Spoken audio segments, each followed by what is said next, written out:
Bonjour à tous, salut les caps. Aujourd'hui, nouvelle vidéo. Nouvelle vidéo sur Blanche Gardin. Blanche Gardin. Figurez-vous qu'il y a quelques jours, elle a écrit un message sur Facebook que j'ai d'ailleurs posté en vidéo. Elle a écrit un long message sur Facebook pour répondre à Delphine Horviller, qui est une rabbine, qui a plus ou moins, pas attaqué, mais voilà,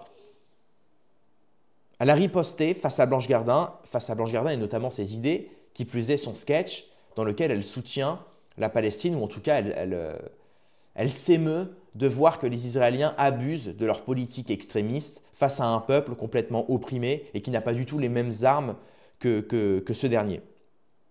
Donc elle a répondu, tout le monde se répond, et aujourd'hui justement, on a un tout nouveau texte, j'ai envie de dire, pourquoi j'ai crié, je ne sais pas. C'est Delphine Horviller qui nous met sur Facebook, via le média Ténoua, une réponse concernant Blanche Gardin, et apparemment, elle n'y va pas de main morte. Donc on va lire ça aujourd'hui, je vais vous le lire, avec mon excellente éloquence et ma voix suave. Non, plus sérieusement, voilà, je vais vous lire ça, on va réagir à ça évidemment, parce que Blanche Gardin, comme je vous l'ai dit, suite à son sketch où elle soutient la Palestine, elle n'a plus aucun rôle dans des films, plus aucun producteur et acteur ne veut travailler avec elle. Elle se retrouve, j'ai envie de dire, une main devant, une main derrière. Tout ça pour des idées, tout ça pour s'être émeu d'un conflit géopolitique assez fracassant, parce qu'on a quand même un peuple qui se fait complètement... c'est une sorte d'apartheid en réalité, c'est une sorte d'humiliation. Et c'est pas un truc qui dure depuis 6 mois, c'est un truc qui dure depuis 75 ans, chers amis. Donc c'est quand même pas normal en France aujourd'hui qu'une poignée de personnes décident de votre avenir uniquement selon vos dires. Ça, c'est pas normal. Moi, c'est ça je pense que voilà, le combat principal des politiques, c'est ça normalement. C'est de se dire qu'est-ce qui fait qu'aujourd'hui, parce qu'on s'émeut pour un conflit, on se voit fermer les portes de certains milieux. C'est n'importe quoi. Et la France est cadenassée, j'ai envie de dire. Mais cadenassée par qui? Par qui? Bon, bah, on ne répondra pas à cette question, sinon ça nous coûte de l'argent. Non, je plaisante, les mecs, je plaisante. Allez, on se lit la réponse de Delphine Horviller. Avant, je vais boire un coup. Et puis voilà, mettez un like en attendant, abonnez-vous.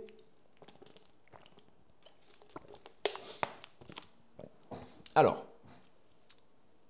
en ce soir de Pourim, Delphine Horviller répond à Blanche Gardin, qui l'a interpellée sur ses réseaux sociaux. Mon Pourim avec Blanche. Chère Blanche, au début, quand on m'a dit que vous m'aviez écrit une lettre, je n'y ai pas cru. J'ai pensé que c'était un sketch. D'ailleurs, je me suis dit que ça tombait bien parce que cette semaine, les Juifs fêtent Pourim. Ils se font des plaisanteries pour tenter de tenir le malheur à distance. Et pour se dire que malgré tout, ce qui leur est arrivé et toute la haine qui s'est déversée sur eux d'époque en époque, ils parviendront encore à en rire. Ah bon? À en rire?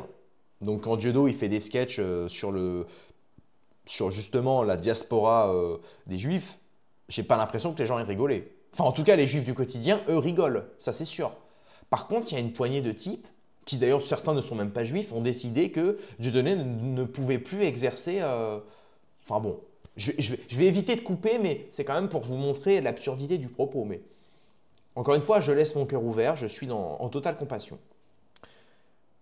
Alors, je me suis demandé si c'était à moi que vous vouliez parler, ou à quelqu'un d'autre, en faisant semblant de m'envoyer un message. Moi, quand je souhaite avoir une conversation personnelle avec quelqu'un, je choisis plutôt de l'appeler, de le rencontrer ou de lui écrire directement.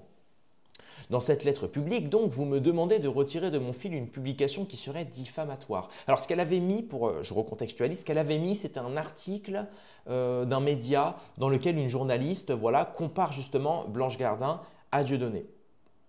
Voilà. Et là, j'avoue qu'à nouveau, je me suis demandé quelque chose.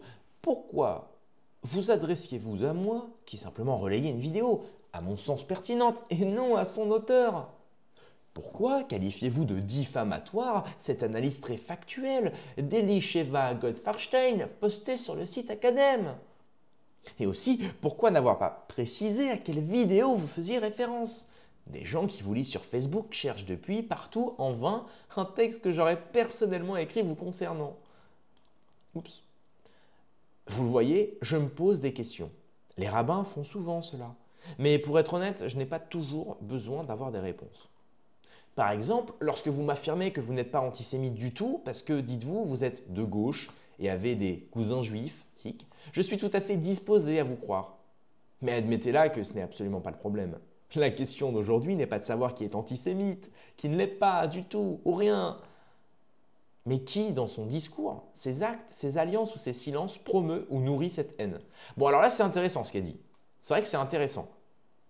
C'est intéressant parce que d'un côté, c'est un peu maligne, c'est-à-dire on s'en fout de qui se réclame. Vous savez, il y a une phrase que j'aime beaucoup d'Épictète, et pas que d'Épictète, d'ailleurs de Sénèque aussi, qui disait « Où est le mal dans la volonté? Où est le bien dans la volonté ?» Et c'est vrai que d'une certaine manière, si moi, par exemple, demain, je dis voilà, moi je déteste les noirs, je ne peux pas les saquer, trucs, machin. Mais si dans mes actes, à chaque fois que je suis avec un noir, je suis hyper gentil avec lui, on s'entraide, j'ai de la compassion, etc., bah, je peux me réclamer de n'importe quoi. Ce qui compte, c'est les actes. Vous voyez ce que je veux dire? C'est un peu comme le cas de certains, je dérive un peu là, mais certains parlent de Trump. Trump, et certains disent, oh là là, Trump, sioniste, truc, machin. Bon, bah, oui, mais il y a les déclarations, mais il y a aussi les actes en question. Bref, excusez-moi pour la digression, mais c'est un petit exemple. Et c'est vraiment intéressant, on est vraiment dans la volonté. C'est où est le mal, où est le bien dans la volonté. Tu peux te réclamer de tous les maux du monde. Si toi, dans ce que tu fais le bien, en réalité, tu es un homme bien. Voilà, c'est un petit peu, c'est la petite digression. Mettre en avant une instrumentalisation de l'antisémitisme par des juifs sans jamais rappeler avec force la terrible réalité dans notre pays de cette haine qui a tué des enfants, menacé physiquement tant d'autres et pousse de milliers de citoyens à vivre cachés ou dans la peur, ne pas percevoir combien votre parole, qui n'est pas antisémite, crée de désinhibition d'autres paroles tout à fait antisémites qui inondent vos commentaires et ma messagerie. Ne pas percevoir ce que votre solidarité avec des collectifs antisionistes qui jouent si souvent de la rhétorique antisémite traditionnelle ou se réjouissent de massacres de juifs a de problématiques. Voilà ce que la non-antisémite que vous êtes doit interroger, avec l'honnêteté que j'oserais vous nier. Alors, je tiens à dire que la lettre de Blanche Gardin était super bien écrite et celle de la rabbine est aussi très bien écrite. On est vraiment sur deux personnes très éveillées. Certains vont dire oui, mais c'est une rabbine. Oui, mais je m'en fous encore une fois. Moi, je m'en fiche. C'est une rabbine, certes. J'ai peut-être qu'on a énormément de discorde. Si je lui demande son avis sur le Talmud, peut-être qu'on ne va pas s'entendre. Mais pour l'instant, je trouve qu'elle écrit bien. Alors, pourquoi ça fait ça à chaque fois? Facebook, c'est vraiment plus à la mode, les mecs.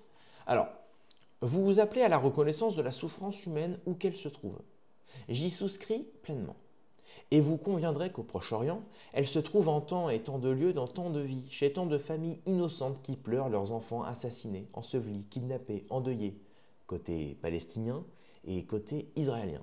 Et qu'il nous revient d'appeler tous à la fin des injustices et à la reconnaissance du droit des uns et des autres à un État. C'est le sens du sionisme pour les Juifs et du combat légitime palestinien.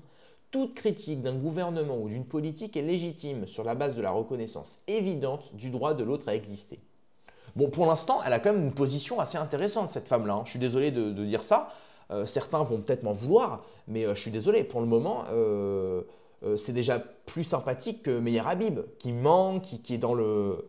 Elle est honnête. Elle reconnaît même la souffrance des civils palestiniens. Non, en tout cas, il y a déjà un petit peu plus d'honnêteté. La lutte existentielle pour les droits des Palestiniens, pour rester pleinement légitime, ne doit tolérer aucune rhétorique à relents antisémites. Je ne dis pas que je ne suis pas d'accord, mais je dis simplement que là, comme dit Platon, la décadence de la cité commence par la fraude des mots.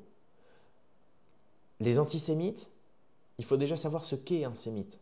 Les Palestiniens sont des sémites. Les Israéliens actuels qui sont en Israël ne le sont pas. La plupart sont des russo-polonais ashkénazes. Donc finalement, quand vous êtes russo-polonais ashkénaze, vous n'êtes pas sémite.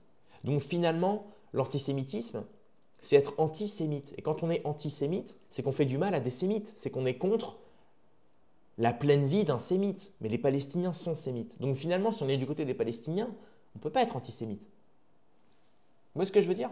Et même si on est contre les Israéliens, eux-mêmes, quasiment ne sont même plus des sémites, mais comme je vous l'ai dit, sont des Européens judaïsés. Bah, finalement, on n'est pas antisémite. Et c'est là où je vous dis, le sens du mot n'a plus aucun sens. La décadence de la cité commence par la fraude des mots, chers amis. Suggérer que les juifs instrumentalisent leur douleur, l'exagèrent ou la provoquent eux-mêmes est insupportable. Comme l'est de leur dire qu'on ne les soutiendra que s'ils refusent de se laisser embastiller dans le projet sioniste. C'est-à-dire s'ils refusent l'idée d'un refuge territorial au cœur d'un monde qui leur est si hostile. Voilà donc, chère Blanche, ce que j'ai à vous dire en réponse à cette lettre qui m'était adressée. Je me fiche de savoir si vous êtes antisémite ou absolument pas. Ce qui m'importe est de savoir comment vous luttez contre l'antisémitisme, avec la même force et la même conviction que vous placez dans le combat pro-palestinien. Alors, bon, là, je suis d'accord, mais attention.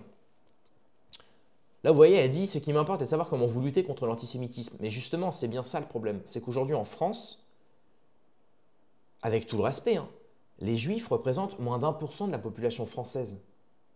Donc, c'est-à-dire qu'il y a des combats quand même plus importants. Et rien que dire ça, certains me traiteront d'antisémite. C'est complètement ridicule. Normalement, on se préoccupe d'abord de la majorité souffrante. La majorité souffrante, elle n'a pas d'ethnie, elle n'a pas de religion. On appelle ça la pauvreté. Depuis qu'il y a Macron au pouvoir, il n'y a jamais eu autant de pauvres. On n'a jamais été autant endettés. C'est quand même peut-être le principal combat à mener. Non? Je ne sais pas. 66 000 fermetures d'entreprises en 2024 sous Emmanuel Macron. 3 000 milliards de dettes. Je pense que le problème, il est quand même là-dedans. Il est dans le pouvoir d'achat, il n'est pas dans la souffrance d'un peuple qui représente moins d'1% de la population française, qui plus est, en plus, en amalgamant ce peuple-là qui est en France et un peuple qui se bat à 10 000 km d'ici. C'est comme confondre la racaille à l'arrêt de bus marocaine qui crache et qui insulte, et de confondre l'honnête marocain au fin fond de la campagne j'ai pas de ville en tête, de ville de campagne marocaine en tête. J'ai que Marrakech, où j'ai que des villes touristiques. Mais bon, au fin fond de la campagne marocaine. C'est complètement ridicule. Ou comme confondre le maghrébin et l'arabe d'Arabie Saoudite. Ça n'a rien à voir, attention. Il y a les berbères, il y a les arabes, il y a les maghrébins, il y a les… Attention. Et puis ensuite, il y a ceux qui sont en France, qui sont français depuis maintenant 2 générations. Donc attention. C'est là où, effectivement, il ne faut pas se perdre dans des combats. Je ne vais pas dire des combats inutiles, évidemment. Il faut lutter contre toute forme de racisme. Mais pourquoi exclusivement l'antisémitisme? Pourquoi ne pas se rallier tout simplement à lutter contre la discrimination envers simplement une couleur de peau, une ethnie ou une origine? Non, vous voyez, encore une fois, là, j'ai l'impression qu'on est justement dans une forme d'élitisme. C'est-à-dire, bah non, il faut combattre l'antisémitisme. Bah non, il faut combattre le racisme de manière générale, qui inclut l'antisémitisme. Ah non, non, non, on sépare. Hein. C'est comme d'ailleurs la LICRA, il me semble que la LICRA, c'est la Ligue contre l'antisémitisme et le racisme. C'est-à-dire que pour eux, l'antisémitisme, c'est un racisme à part. On est déjà dans la… Pareil, là, ils se dissocient. Pourquoi vous vous dissociez des autres formes de racisme? Donc le racisme anti-indien, anti-noir, anti-blanc, anti-arabe, c'est ensemble. Par contre, anti-juif, là, tout de suite, oulala, attention, non, non, on n'est pas de la même… Non, c'est là où il y a un problème. Et je pense que tout juif honnête et droit sera complètement d'accord avec moi. Et d'ailleurs, il y en a qui me remercient en vidéo, qui me remercient en message. J'ai les messages, hein, j'ai les preuves. Hein. Même des mecs qui m'insultent au début, qui me disent « t'es un connard d'antisémite ». Je discute un peu avec, puis le mec me dit « finalement, t'as raison ». Mais il ne me dit pas « t'as raison, t'es antisémite ». Non, il me dit « t'as raison, t'as une bonne position, t'es honnête, etc. » Il faut dialoguer les mecs, il faut dialoguer. C'est ça qu'il n'y a plus en France, c'est le dialogue. Bref, on finit la lettre parce qu'à chaque fois, je digresse. J'ai souvent ri en écoutant vos sketchs et j'espère de mon côté vous avoir fait réfléchir. Malheureusement, les rabbins ne sont pas toujours très drôles. J'ai pu comprendre qu'il en était de même pour les humoristes. Mais rassurez-vous, je n'ai vraiment rien contre les humoristes. J'ai d'ailleurs un cousin humoriste. Voilà, donc là, c'est la petite… Oh merde, vous ne voyez plus le texte. Bon, là, c'est la petite pique, disons, en reprenant la phrase qu'elle a dit, Blanche Gardin, en disant « j'ai des cousins juifs, truc, machin ». Bon, après, c'est vrai que ce n'était pas très intelligent de Blanche Gardin de dire « je suis pas antisémite, j'ai un cousin juif ». C'est ridicule, je veux dire, non mais c'est vrai. Enfin, en tout cas, ce n'est pas le meilleur argument. Je veux dire, l'argument principal, c'est de dire pourquoi. C'est ça, en fait, l'argument. C'est de dire pourquoi je serais antisémite alors qu'il faut revenir sur la définition du sémitisme. Il faut revenir sur la question de l'antisionisme. Pourquoi l'antisionisme serait de l'antisémitisme? Absolument pas. C'est être contre la politique colonialiste et exclusive d'un politicien et de son gouvernement. Et qui vise à créer une société qui exclut. Pas ça, non, l'exclusion, c'est pas bon. C'est ça aujourd'hui. C'est ça qui me dérange un petit peu. Alors là, j'ai vu un commentaire intéressant. Bon, les gens dans les commentaires disent « Bravo, excellent, truc ». C'est vrai qu'elle écrit bien. Ça, on peut le reconnaître. Pour le coup, la rabbine écrit très bien. Il y a Anne Gruand qui met « Dommage. Votre conclusion qui se veut un bon mot fleure le mépris de la sincérité d'une démarche. J'aurais aimé que comme responsable religieux, vous y fassiez plus de crédit. Et en ce sens, est-ce que le rôle d'un rabbin est de véhiculer ce genre de propos qui ferment complètement le dialogue? J'espère sincèrement que l'une de vous deux prendra l'initiative d'une rencontre. Vous avez pourtant pu mesurer… J'ai trouvé l'analyse que vous relayez d'une profonde malhonnêteté intellectuelle, coupant les passages qui l'intéressent, faisant dire à Blanche Gardin ce qu'elle ne dit pas à propos du 7 octobre. » C'est ça. Elle relate la propagande que nous avions toutes et tous constatée concernant les exactions qui n'ont pas eu lieu, etc. Tout à fait. De même que Meir Habib, comme je dis, Meir Habib, il a inventé la rumeur, lui et d'autres, des bébés dans le four commis par des Palestiniens. Ça s'est avéré faux. Aucune image, aucune photo, aucun document, rien, ça s'est avéré faux. Je n'ai pas entendu un seul rabbin ou une seule personne, même à la télé, même Meir Habib en question, dire « bon, excusez-moi ». Effectivement, je me suis laissé emporter, j'ai menti ou alors j'ai cru que c'était vrai, je n'ai pas vérifié l'info.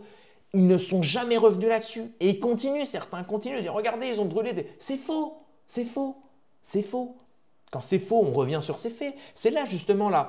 Moi qui suis chrétien et bouddhiste un petit peu effectivement, mais moi qui suis chrétien principalement, c'est là la bonté. C'est on a la tentation qui est présente partout, qu'on peut même singer comme l'antéchrist. La tentation, elle est partout. Et quand on faute, on revient sur ce qu'on a fait. On va au confessionnal et on se confesse. Et le Père nous dit, ce n'est pas grave, tu as fauté, tu feras mieux plus tard. Pour gravir la montagne, il faut commencer par les petites pierres. Et c'est comme ça justement, c'est en fautant et en réalisant qu'on a fauté, en acceptant la faute, qu'on avance. Ce n'est pas en fautant et en fermant les yeux sur ce qu'on a fait, en n'acceptant pas que c'est une faute, qu'on avance. On n'avance pas là, on recule. On fait un pas en avant, deux pas en arrière. C'est complètement ridicule. Et là, encore une fois, vous voyez, il y a… Moi, c'est ça qui me… De même, l'adoubement de Dieudonné est une forme de manipulation. Prendre un paria avec qui l'auteur n'est pas un lien, lui faire dire ce que l'on veut pour associer ce qu'elle a dit et ce que pense ce paria est de la manipulation. On pourrait imaginer que des personnes très modérées aiment apprécier ce sketch. Bref, c'est consternant. Oui, non, mais surtout, je pense qu'on avancera véritablement quand on arrêtera de faire de Dieudonné un paria. Le mec… Il a vanné toutes les personnes du monde. Les cathos, les tradis, les noirs, les pygmées, les sénégalais, les chinois, tout le monde. Et quand il est passé à une certaine communauté, là ça a déplu. Et là il s'est vu fermer les portes du business. Bon, effectivement, il s'est laissé aller aussi dans une sorte d'humour taquin qui dépasse même certainement les limites par moment, allant même des fois vers la haine, comme disait-il. Mais bon, c'était en face, le camp d'en face était aussi très méchant. Rappelez-vous qu'il y a des gens quand même qui se sont fait passer pour des spectateurs de son public et qui lui ont jeté de l'acide dans son public. Et une des personnes du public s'est vue brûler le visage à l'acide. Il y a un mec, un fou, qui lui a foncé dessus en voiture bélier pendant un spectacle. Enfin, des trucs comme ça. Je veux dire, en face, il n'avait pas des gens qui lui tendaient la main, qui lui disaient « Bon, Dieudonné, t'as déconné, excuse-toi ». Non, c'est des gens qui voulaient le tuer. Quand tu as des gens qui veulent te tuer, c'est quand même compliqué de te lever le matin et de te dire « Bon, tel le Christ, je vais pardonner ». Il y a un moment, tu as des enfants, tu te fais… Pareil, il y a des mecs du Bétard qui lui ont sauté dessus alors qu'il était avec ses gosses. Quand tu vis ça, tu as quand même du mal à te dire « Je vais pardonner tout le monde ». Bah non, surtout que tu n'as rien fait, tu n'as fait que des blagues. Tu as fait des blagues à la base. Et c'est ce que vit maintenant Blanche Gardin. J'espère pour elle qu'elle ne se fera pas agresser ou quoi que ce soit, je ne lui souhaite pas. Ce n'est pas normal en France, pour une blague, pour un sketch ou pour une prise de position, que tu te vois menacé, harcelé, battu physiquement. C'est pas normal les mecs, c'est pas normal. Bref, c'est tout pour cette vidéo. C'était la réponse de Delphine Orviller que je salue quand même parce que c'est bien écrit. Du côté de Blanche Gardin, c'était super bien écrit. Du côté de Delphine, c'est super bien écrit aussi. Donc on est face à deux personnes qui écrivent bien, mais qui malheureusement, j'ai l'impression, n'arrivent pas à se mettre d'accord parce que l'une ne voit pas qu'est-ce qu'elle a fait de mal, ce qui est compréhensible. Moi, je comprends toujours pas ce qu'elle fait de mal, Blanche Gardin. Et de l'autre côté, on a Delphine, la rabbine, qui encore une fois, est dans l'exclusion. Vous voyez, elle parle d'antisémitisme au lieu de parler de racisme globalement. C'est dommage, pareil, c'est un peu l'exclusion. Ce qui d'ailleurs, pour moi, n'est pas le message qui est censé porter un religieux. Le religieux, il est plus justement dans la compassion, dans toujours accompagner la personne, même si elle a fauté. Et là, pour moi, la plus grande personne qui qui imprègne ça, c'est Sœur Emmanuelle. Sœur Emmanuelle, elle est comme allée dans des prisons, rencontrer des PEDO, des VIOLEURS. Elle a rencontré tous les pires criminels en prison et elle leur a dit « je vous pardonne ». Elle a dormi dans des bidonvilles. Enfin, je veux dire, là, on est quand même sur une autre, on est sur de l'universalisme total. C'est-à-dire que là, tu peux puer, tu peux avoir fait les pires choses au monde, tu peux être une crevure, tu peux me mettre un couteau dans le dos. La meuf, elle est là, elle te dit je te pardonne et je n'ai absolument aucune haine. Et arriver sincèrement à cet état d'esprit-là, je pense que ça demande des années. Parce que tu peux faire semblant. Quelqu'un qui te fait un sale coup, tu te dis bon, allez, je vais lui faire croire que je lui en veux pas. Tu peux, ça c'est très simple, ça s'appelle de l'acting. Mais par contre, être dans la vérité et la véracité de son propos et de dire je ne t'en veux véritablement pas, c'est-à-dire une personne qui te fait du mal et de volontairement et de vraiment ne pas lui en vouloir, là c'est pour moi, moi qui suis bouddhiste, là c'est être éveillé. Là tu atteins ce qu'on appelle le Bouddha. Le Bouddha c'est éveillé. Il y a le Bou et Da, c'est des mots en sanskrit. Là c'est l'éveillé. Là tu es éveillé, tu es le Bouddha. Quand tu n'en veux plus à tes ennemis, mais véritablement, tu ne fais pas semblant. Là c'est le Bouddha.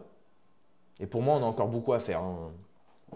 Il y a un mec, Renoir par exemple, Renoir qui est connu pour ses écrits révisionnistes, lui il est bouddhiste et il en parle de tout ça. Et il dit justement, à partir du moment où tu n'en veux plus à ceux qui te font le mal, ces personnes-là ne peuvent plus te faire le mal. Puisque même quand elles te font le mal, tu les pardonnes. Et là, tu as gagné, tu sais que tu as gagné en fait. Tu peux partir tranquille, tu peux partir l'esprit tranquille. Moi, je trouve ça magistral. Hein. Voilà. Bref, c'était une petite vidéo. J'ai voulu faire un petit tournant spiritualité parce que je trouve que ça manque aussi. Et je trouve que c'est bien d'allier spiritualité, compassion et politique parce que finalement, on a besoin de ça. Hein. Franchement, on a besoin de ça. Donc, dites-moi votre avis en commentaire. Est-ce que vous aimez bien cette petite prise de position? Et puis, voilà, on passe le salut à tout le monde. Rendez-vous dans quelques heures pour une prochaine vidéo. PM sur mes amis et mes ennemis. Et surtout, sur mes ennemis.